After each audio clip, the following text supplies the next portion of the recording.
Namaskar, warm greetings from India. I'm Professor Anuradha Parasar, Dean School of Liberal Arts, Dr. Vishwanath Karad, MIT World Peace University, Pune, Bharat, that is India. I'm going to talk about cognizance and investigation of criminal offenses and quasi-judicial power, which is exercised by police officers. And this I'll talk with specific focus on the thin line between administrative and judicial function in law enforcement. In a nutshell, I'm going to talk about administrative discretion and criminal investigation. Criminal investigation, as we know, like all other executive process, is based on a large amount of discretion. Discretion does not mean caprice. Executive discretion is to be based on ground level facts that justify the exercise of power and is not open to indiscriminate use by the administrative authority concerned.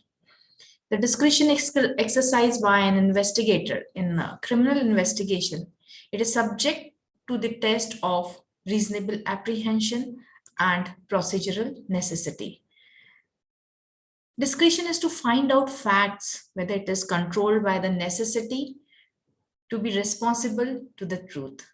It goes without saying that the truth is multidimensional. Therefore, the controlling necessity of being responsible to the truth can be better served by applying executive discretion on fairer procedural terms.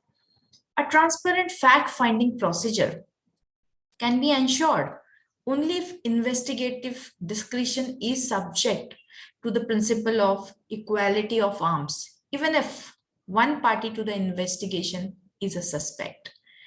And this can be achieved by ensuring that while suspects are not allowed to interfere with evidence, they may go against them at the same time.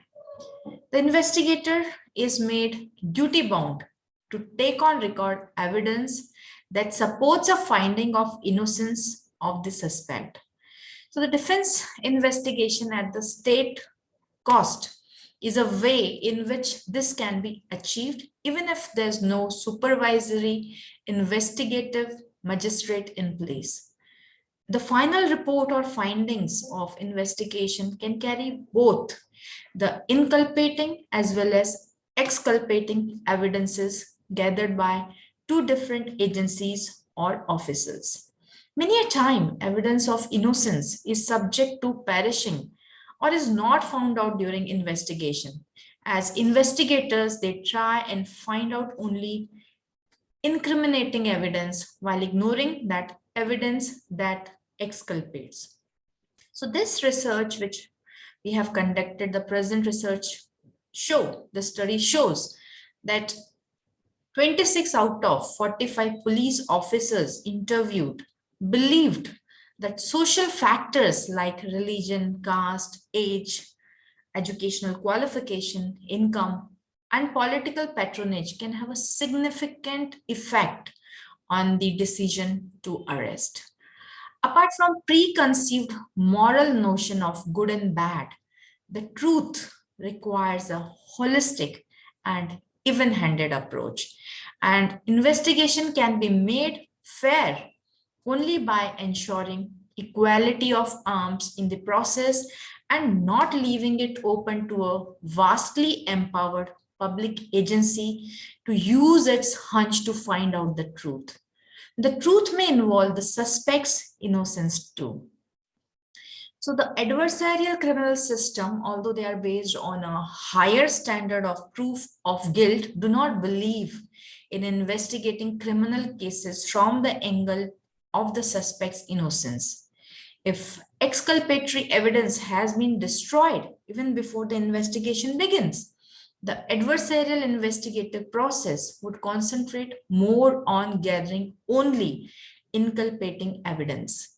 This would make the task of the accused person putting forth his or her defense daunting, as no investigation was done from the accused point of view. Therefore, it is essential to integrate the best feathers and the best features of both the adversarial as well as inquisitorial system, and institute defense investigation in addition to investigative magistrate at the stage of investigation. So thank you. Vande Mataram. Jai Hind.